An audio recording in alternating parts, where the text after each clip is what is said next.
Are you looking for a place where you can go with your partner on honeymoon trip or to explore marine life? Then Maldives is perfect. Oh wait, साथ में वो budget friendly भी होना चाहिए क्या? Then Andaman is the best place for you where you can find picture perfect destination, vibrant marine life and various adventurous activities. So let's start our journey of Andaman through this 5-day itinerary.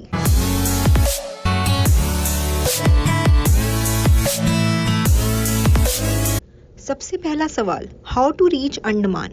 Well, Andaman आप दो तरीके से जा सकते हो. First is by ship and second is by flight. And flight ticket book करने से पहले आप फेरी टिकट्स जरूर बुक कर लेना, जो आपको पोर्ट ब्लेयर से हैवलॉक आइलैंड और हर एक आइलैंड से आपको आइलैंड टू आइलैंड लेके जाती है. जैसे कि हैवलॉक से नील आइलैंड, और नील से अगर आपको वापस पोर्ट ब्लेयर जाना है, और कहीं पे अगर आपको और न्यू आइलैंड एक्सप्लोर करने like Ross island and all.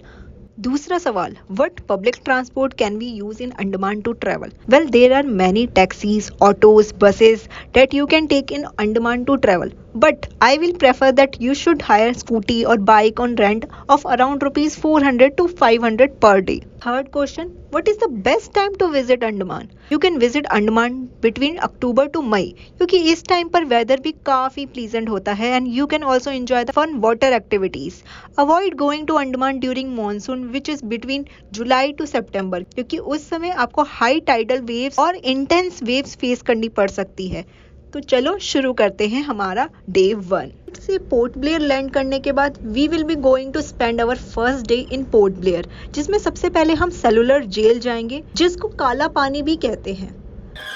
क्यों, क्या हुई? अरे नहीं, डरो मत, सिर्फ ये जेल विजिट करने ही जा रहे हैं.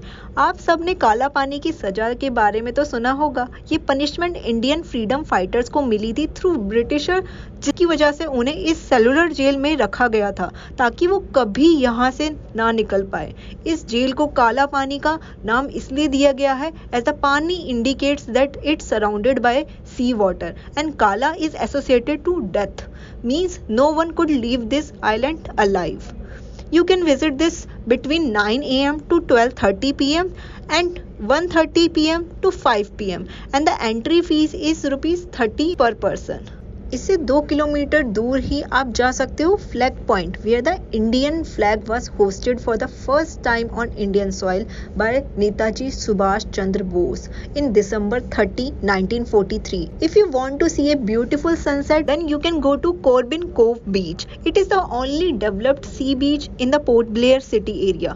एक बात का ध्यान रखना कि अंडमान में सनसेट और सनराइज दोनों ही जल्दी होते हैं, तो you should start your day as soon as possible. And you can end your day by Cellular Jail light show, जो कि हिंदी और इंग्लिश दोनों में ही होता है. इसकी टाइमिंग्स लैंग्वेज के हिसाब से वेरी करती हैं, जैसा कि आप स्क्रीन पर देख सकते हो.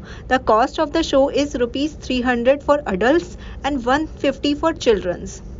चलते हैं डे 2 पर, जिसमें हम जाएंगे हैवलॉक आइलैंड. हैवलॉक आइलैंड अपनी स्टनिंग नेचुरल ब्यूटी और प्रिस्टीन बीचेस के लिए जाना जाता है. पोर्ट ब्लेयर से हैवलॉक आइलैंड जाने के लिए आप फेरी का यूज करोगे. फेरी 2 तरह की होती है, गवर्नमेंट और प्राइवेट. सबसे पहले लोग हमेशा फेरी गवर्नमेंट की करवाते हैं, इट हैज लो प्राइसेस, लेकिन उसकी आपको 2 से 3 महीने एडवांस बुकिंग करनी पड़ती है, क्योंकि वो एक ही फेरी चलती है. अगर गवर्नमेंट फेरी नहीं हो पाए, then people go for private ferry, जिसका prices company to company vary करता है. एंड आप इसको भी एडवांस बुकिंग ही करा ले, क्योंकि लास्ट मोमेंट पे सारी फेरी बुक हो जाती है. होटल पे पहुंचने के बाद you can do lunch at something different restaurant, जहां पर आप लंच एक ब्यूटीफुल बीच व्यू के साथ कर सकते हो. एंड यहाँ पे आपको कॉम्प्लीमेंट्री 1 क्लिक पिक्चर भी मिलती है. इसके बाद हम जाएंगे world 7th most beautiful beach, which is known as Radhanagar beach. It is best beach to watch the beautiful sunset and sunrise. You can also enjoy swimming in the crystal clear blue water, but it is not allowed to swim after 5 p.m. and in dinner you should try some seafood if you are non-vegetarian. Day 3 की शुरुआत आप कर सकते हो नीमो बीच से, which is the most popular spot for scuba diving in Havelock. इसको इसका नाम भी एक क्लाउन फिश से मिला है जिसको नीमो कहते हैं। यस गाइस, यही है वो Nemo. You should go for scuba in early morning as it will take you 2 to 3 hours to do that activity because they will take you in the middle of river by boat after small session of training. Plus you should pre-book this activity in advance. This activity will cost you rupees 5,000 per person and it is non-refundable. But if you can't do scuba due to hydrophobia, don't worry, you can do sea walk at Elephant Beach, जिसमें वो आपको ऊपर से एक helmet जैसा पहनाते हैं so that आपको सांस लेने में प्रॉब्लम ना हो। Not only sea walk but you can also do other water sports activities such as snorkelling, jet skiing, parasailing, bottom glass and many more. तो चलो चलते हैं एलिफेंट बीच। एलिफेंट बीच जाने के 2 तरीके हैं, एक थ्रू जंगल और एक बाय रोड। अगर आप बोट से जा रहे हो तो वो आपको वहां ले जाएंगे and they will wait for 4 hours। तो ध्यान रखना कि आप बहुत मॉर्निंग में जाए बिकॉज लास्ट बोट चलती है 4:30 PM। सो आपको उतना ही ज़्यादा टाइम मिलेगा। अगर आप लेट जाएंगे तो आपको 4 hours आपके कंप्लीट नहीं हो पाएंगे और फिर वो आपको हैवलॉक आइलैंड वापस ले जाएंगे। It will take around 20 minutes to reach through boat. Second is by jungle, जिसमें आपको कम से कम 1 घंटा लगेगा बीच पर पहुंचने के लिए। इसलिए ध्यान रखें कि आप सनसेट से पहले ही वापस आ जाएं अगर जंगल वाले रास्ते से आ रहे हैं तो शुरू करते हैं डे 4, जहां हम जाएंगे नील आइलैंड फ्रॉम हैवलॉक थ्रू फेरी। लेकिन नील आइलैंड जाने से पहले आप जा सकते हो हैवलॉक आइलैंड का एक famous Kala Patthar beach around 4 AM in morning which is famous for its beautiful sunrise. Neil Island पहुंचकर you can go to Laxmanpur beach which is known as for the mesmerizing sunset. यहाँ पे आप कैंडल नाइट डिनर के साथ आप अपना sunset enjoy कर सकते हो। आते हैं हमारे आखिरी दिन पर विच इज डे 5, जिसमें सबसे पहले हम जाएंगे सीतापुर बीच। इट इज बेटर कि आप यहाँ अर्ली मॉर्निंग जाओ क्योंकि it is famous for its sunrise. Even administration ने इसको ऑफिशियली सनराइज बीच का नाम भी दे दिया है। इसके बाद आप जा सकते हो भरतपुर बीच, जो कि ग्लास बॉटम बोट राइड के लिए बहुत फेमस है। ये राइड आप एलिफेंट बीच पे भी कर सकते हो। ये ऐसी बोट होती है जिसका बॉटम साइड का मिडल पार्ट ग्लास का बना होता है एंड जिसमें से आप अंडर वाटर मरीन लाइफ देख सकते हो वाइल योर बोट राइड।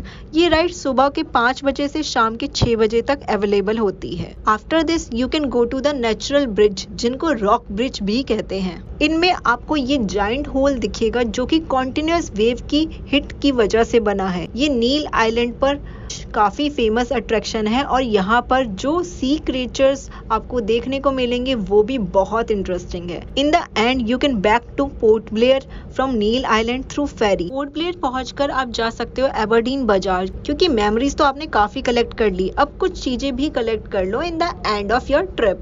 ये पोर्ट ब्लेयर का स्ट्रीट मार्केट है जहाँ से आप बहुत से हाउस होल्ड आइटम्स और हैंडमेड चीजें भी खरीद सकते हो। If you want some food recommendations, then you can refer this screenshot where I have added some amazing places and restaurants to eat in Havelock Island and Port Blair. If you are a non-veg lover, then there are some must-try dishes for you. There are some street food as well that you can try. और इसी के साथ हमारा अंडमान का trip यहीं पर and होता है। इसी ही इंफॉर्मेटिव कंटेंट के लिए subscribe to my channel and click the bell icon to get all the updates. मिलते हैं नेक्स्ट वीडियो में, तब तक के लिए टाटा बाय बाय, शब्बा खैर।